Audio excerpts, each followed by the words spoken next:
നമസ്കാരം. എല്ലാ കൂട്ടുകാർക്കും പുതിയ വീഡിയോയിലേക്ക് സ്വാഗതം.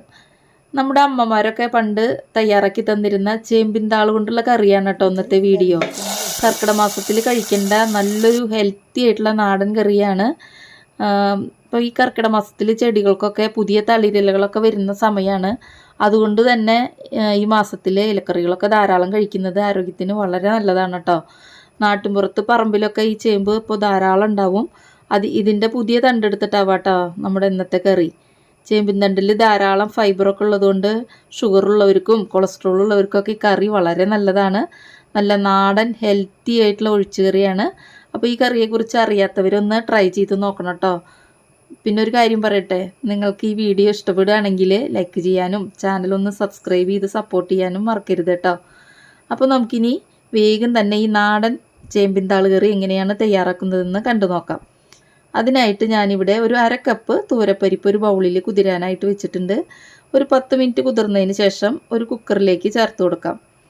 ഇതിലേക്ക് പരിപ്പ് വേവാൻ ആവശ്യമായിട്ടുള്ള വെള്ളം ഒഴിച്ചു കൊടുത്തിട്ട് അടുപ്പിലോട്ട് വയ്ക്കാം. ഒരു മീഡിയം ഫ്ലെയിമിൽ നമുക്കൊരു 3 വിസിൽ വരുന്നവരെ നന്നായിട്ട് വേവിച്ചെടുക്കാം. പരിപ്പ് വേവുന്ന സമയം കൊണ്ട് നമുക്ക് ചേമ്പിൻ തണ്ട് അതിൻ്റെ പുറംതൊലിയൊക്കെ ഒന്ന് കളഞ്ഞെടുക്കാം. ഇതുപോലെ ഒരു 12 പീസാണ് കേട്ടോ എടുത്തിട്ടുള്ളത്. ഇതുപോലെ ഇതിൻ്റെ പുറം ഭാഗമൊക്കെ ഒന്ന് കളഞ്ഞെടുക്കാം. അപ്പോൾ അതെല്ലാം ക്ലീനാക്കി വെച്ചിട്ടുണ്ട്. ഇനി ഇത് ചെറിയ പീസസ് ആയിട്ടൊന്ന് കട്ട് ചെയ്തെടുക്കാം. അപ്പോൾ അതെല്ലാം കട്ട് ചെയ്തെടുത്തിട്ടുണ്ട്.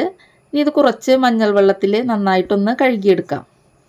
ഇനി ഇതിലേക്ക് നമുക്ക് പുളി വേണം. ഒരു നെല്ലിക്ക വലിപ്പത്തിൽ വാളംപുളി നന്നായി കുതിർത്തതിന് ശേഷം അരിച്ചെടുത്ത് വെച്ചിട്ടുണ്ട്. ഇനി നമുക്കൊരു മിക്സിയുടെ ജാറിലേക്ക് ഒരു 1/2 മുറി തേങ്ങ ചിരകിയത് ചേർത്ത് കൊടുക്കാം. അതിലേക്ക് ഒരു 1/2 ടീസ്പൂൺ ജീരകം കൂടിയും ചേർത്ത് കൊടുക്കാം. 2 പച്ചമുളകും കൂടിയും ചേർത്ത് കൊടുക്കുന്നുണ്ട്.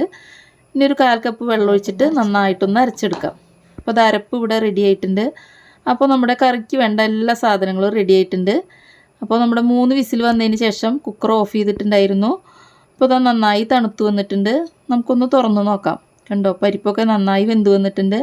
ഇനി സ്റ്റവ് ഓണാക്കാം. ഇപ്പോൾ നല്ല കട്ടിയാണ് കേട്ടോ. അപ്പോൾ അതിലേക്ക് കുറച്ച് ചൂടുവെള്ളം കൂടി ഒഴിച്ചു കൊടുക്കാം. ചൂടുവെള്ളം ഒഴിച്ചു കൊടുത്തിട്ട് നന്നായിട്ടൊന്ന് തിളച്ച് വരുമ്പോൾ അതിലേക്ക് 1/2 ടീസ്പൂൺ മഞ്ഞൾപ്പൊടി ചേർത്ത് കൊടുക്കാം. 1 ടേബിൾ സ്പൂൺ മുളക് പൊടി ചേർത്ത് കൊടുക്കാം. പാകത്തിന് ഉപ്പും കൂടിയും ചേർത്ത് കൊടുക്കാം. ഇത് നന്നായിട്ടൊന്ന് ഇളക്കി യോജിപ്പിക്കാം. ഇനി ഇതൊന്ന് തിളച്ച് വരട്ടെ. അപ്പോൾ ഇത് നന്നായി തിളച്ച് വന്നിട്ടുണ്ട്. ഇതിലേക്ക് ചേമ്പിൻ തണ്ട് അരിഞ്ഞത് ചേർത്ത് കൊടുക്കാം. ഇതിപ്പോൾ കാണുമ്പോൾ കുറേ ഉണ്ടെന്ന് തോന്നുമെങ്കിലും വെന്ത് വരുമ്പോൾ കുറച്ചേ ഉണ്ടാവുള്ളൂ കേട്ടോ. ചേമ്പിൻ തണ്ടിൽ നല്ലോണം ജലാംശമുണ്ട്. നമ്മളിനി കുക്കർ അടച്ച് വെച്ചിട്ടൊന്നും വേവിക്കുന്നില്ല. ഇതിന് വളരെ വേവ് കുറവാണ്. കുക്കറിൽ വേവിക്കുകയാണെങ്കിൽ ഇതാകെ വെന്തുടഞ്ഞു പോവും. കഷ്ണങ്ങളൊന്നും കടിക്കാൻ കിട്ടില്ല കേട്ടോ. പായസം പോലെയാവും. അപ്പോൾ കുറച്ച് വെള്ളം കൂടി ഇതിലേക്ക് ചേർത്ത് കൊടുക്കുന്നുണ്ട്. ഇനി നമ്മളിത് അടച്ച് വെച്ചിട്ട് വേവിക്കണേ ഉള്ളൂ കേട്ടോ. ലോ ഫ്ലെയിമിൽ ഒരു 5 മിനിറ്റ് വേവിക്കാം. അപ്പോൾ ഇതാ 5 മിനിറ്റ് ആയിട്ടുണ്ട്. നമുക്കൊന്ന് തുറന്ന് നോക്കാം. കണ്ടോ, ചേമ്പിൻ തണ്ടൊക്കെ പാകത്തിന് വെന്തിട്ടുണ്ട്. ഇനി ഇതിലേക്ക് നമ്മൾ നേരത്തെ തയ്യാറാക്കി വെച്ച പുളിവെള്ളം ചേർത്ത് കൊടുക്കാം. പുളിവെള്ളം ചേർത്തതിന് ശേഷം 2 മിനിറ്റ് ഒന്ന് തിളയ്ക്കട്ടെ. കഷ്ണങ്ങളിൽ പുളിയൊക്കെ ഒന്ന് പിടിക്കട്ടെ കേട്ടോ. പുളി ചേർത്തതിന് ശേഷം അപ്പോൾ അത് നന്നായി തിളച്ച് വന്നിട്ടുണ്ട്. ഇനി ഇതിലേക്ക് തേങ്ങ അരച്ചത് ചേർത്ത് കൊടുക്കാം. മിക്സി കഴുകിയെടുത്ത കുറച്ച് വെള്ളം കൂടിയും ചേർത്ത് കൊടുക്കാം. ഇനി ഇത് നന്നായിട്ടൊന്ന് തിളച്ച് വരട്ടെ. ഇപ്പോൾ അത് നന്നായി തിളച്ച് വന്നിട്ടുണ്ട്. ഇനി നമുക്ക് സ്റ്റവ് ഓഫ് ചെയ്യാം. ഇതിലേക്ക് കടുക് വറുത്തിടണം. അതിനായിട്ട് ഒരു പാൻ അടുപ്പിലോട്ട് വെക്കാം. പാൻ ചൂടായി വരുമ്പോൾ അതിലേക്ക് ഒരു 1/2 ടീസ്പൂൺ കടുക് ചേർത്ത് കൊടുക്കാം. കടുകൊന്ന് പൊട്ടി വരുമ്പോൾ 2 വറ്റൽമുളകും ചേർത്ത് കൊടുക്കാം. അതിനുശേഷം കുറച്ച് കരിവേപ്പിലയും കൂടിയും ചേർത്ത് കൊടുക്കുന്നുണ്ട്. ഇനി ഇത് കറിയിലേക്ക് അങ്ങ് ഒഴിച്ചു കൊടുക്കാം. അപ്പോൾ ഞാനിതിൻ്റെ എരിവും പുളിയും ഉപ്പൊക്കെ നോക്കിയിട്ടുണ്ട് കേട്ടോ. എല്ലാം നല്ല കറക്റ്റാണ്. നല്ല ടേസ്റ്റി ആയിട്ടുള്ള ഒരു നാടൻ കറിയാണ്. ചൂടോടുകൂടി കഴിക്കാനായിട്ട് നല്ല ടേസ്റ്റാണ് കേട്ടോ. ഈ കർക്കിടക മാസത്തിൽ ഈ ചേമ്പിനൊക്കെ പുതിയ കൂമ്പൊക്കെ വരുന്ന സമയമാണ്.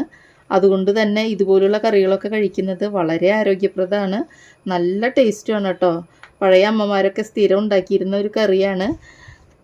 ഈ കറിയെക്കുറിച്ച് അറിയാത്തവരൊന്ന് ട്രൈ ചെയ്ത് നോക്കൂ കേട്ടോ. തയ്യാറാക്കി നോക്കിയിട്ട് അഭിപ്രായങ്ങൾ അറിയിക്കാൻ മറക്കരുത്. വീഡിയോ ഇഷ്ടപ്പെട്ടാൽ ലൈക്ക് ചെയ്യാനും ചാനൽ സബ്സ്ക്രൈബ് ചെയ്ത് സപ്പോർട്ട് ചെയ്യാനും മറക്കരുത് കേട്ടോ. സബ്സ്ക്രൈബ് ചെയ്തതിന് ശേഷം തൊട്ടടുത്തുള്ള ബെല്ലൈക്കൺ ഓൾ ഓപ്ഷൻ അടിച്ചിടാൻ മറക്കരുതേ. എങ്കിലേ ഞാനിടുന്ന വീഡിയോസിൻ്റെയൊക്കെ നോട്ടിഫിക്കേഷൻ കറക്റ്റായിട്ട് നിങ്ങൾക്ക് കിട്ടുള്ളൂ. അപ്പോൾ അടുത്തൊരു വീഡിയോയുമായിട്ട് നമുക്ക് വീണ്ടും കാണാം. അതുവരേക്കും ബൈ.